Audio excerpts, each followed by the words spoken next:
Hello again, sensational second graders, and welcome to our read aloud for day 4. Chapter 4, What's Up? If you don't have your book available, that's okay. You can just listen. But if you have your book, we are on page 29 of The Case of the Dognapped Cat by Millie Howard. Go ahead and get your books out. Open them up to page 29 and listen carefully. Here we go. Mark sighed.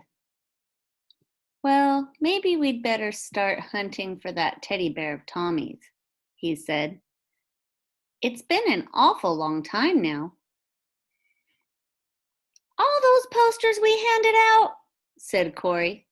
Didn't anyone read them? Maybe our special was too cheap, Maria Dolores suggested. Nobody's taking us seriously.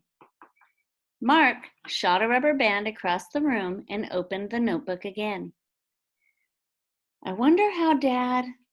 Someone's coming, Corey interrupted. He scrambled to his feet. Mark hurried to the edge of the loft. Footsteps approached the garage. Then Mrs. Conley spoke from the open doors below. There's someone here to see you, Mark. And you too, kids. Mark grabbed the rope that hung from the garage rafters and swung down. He landed on his feet beside his mother. She flinched. If you miss, you'll land right on me, she said. Why don't you use the ladder like Maria Dolores and Corey? Because I beat them to the rope, Mark replied. What's up, Mom?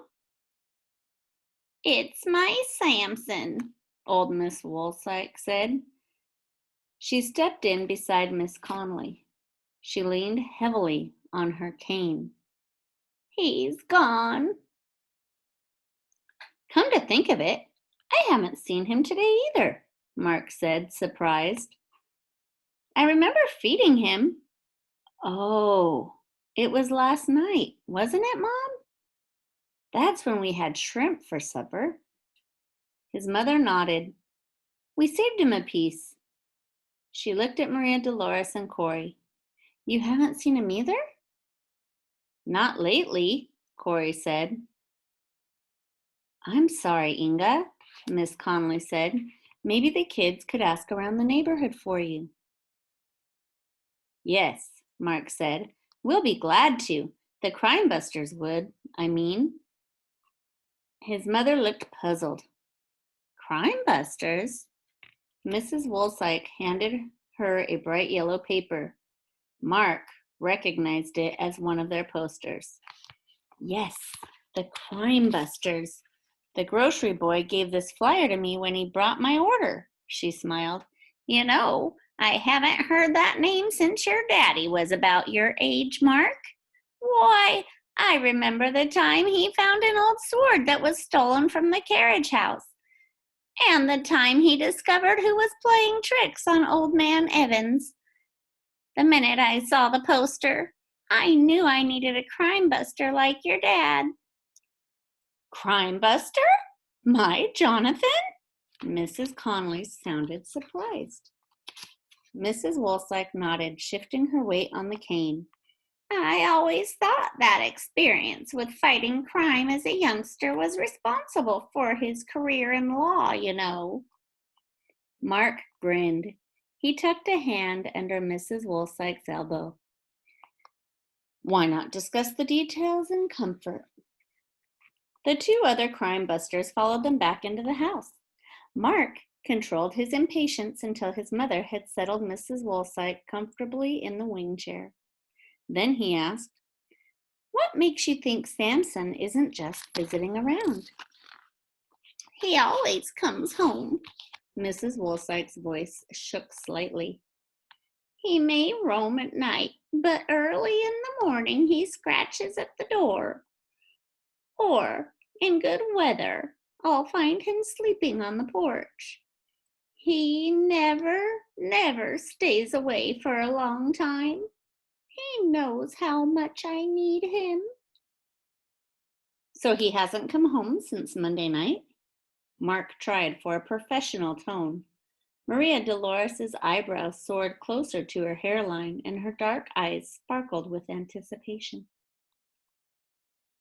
No, this morning I had a meeting at church. He wasn't home by the time I had to leave, Mrs. Wolsike replied. I've never gone off without letting him in. You don't think someone took him, do you? Mrs. Conley asked. Samson? Who'd want? Corey began. A swift jab from Maria's elbow cut him off mid-sentence. I doubt it, Mark said. He probably just wandered off again. But he would have to come back sometime, Mrs. Wolsike said. Did you notify anyone? I mean, besides us? Mark asked. Well, I called Pastor Jim and asked him to put a notice in this Sunday's bulletin. And yesterday I talked to Sheriff Hadley. He wasn't the least bit interested in helping me find him. Mrs. Wolsike sniffed. Said he was helping the Inglewood police chief on a case, and he didn't have time. Mrs. Conley patted her shoulder. It'll be all right, Inga, she said. Samson will turn up. Just you wait and see. But I thought, Mark began. I'm not saying that you can't help, Mark, Mrs. Conley said. I don't think anyone will mind if the crime busters return for a while. Yes! Mark leaped to his feet, knocking over Mrs. Wolsike's cane. Maria Dolores caught it, gave it a few baton twirls, and returned it to its owner with a flourish. Mrs. Wolsike laughed shakily at their enthusiasm. Mrs. Conley looked thoughtful for a minute. Then she said, There are many people in our neighborhood and at church who have small problems that are unnoticed because they don't affect other people. They need help, and I think you three can give it to them. Helping other people shouldn't end up in the kind of trouble your last adventure did. You're right, Mark said. When do we start? We'll talk it over with your dad, okay? She smiled at him. Mrs. Wolsike put her handkerchief away. And of course, if you are allowed to search for Samson, and if you do find him for me, there will be a reward. She stood slowly to her feet. Since the sheriff couldn't help me, I placed an ad in the Gazette offering $25 for information on Samson. She said, I'll raise it to $50 if you can locate him for me. Mark nodded, trying to listen and think at the same time. His mind was racing along the route that Samson followed every night. He reached for the pencil stub he had tucked into his pocket and opened his father's old notebook. Carefully, he wrote, Case 1.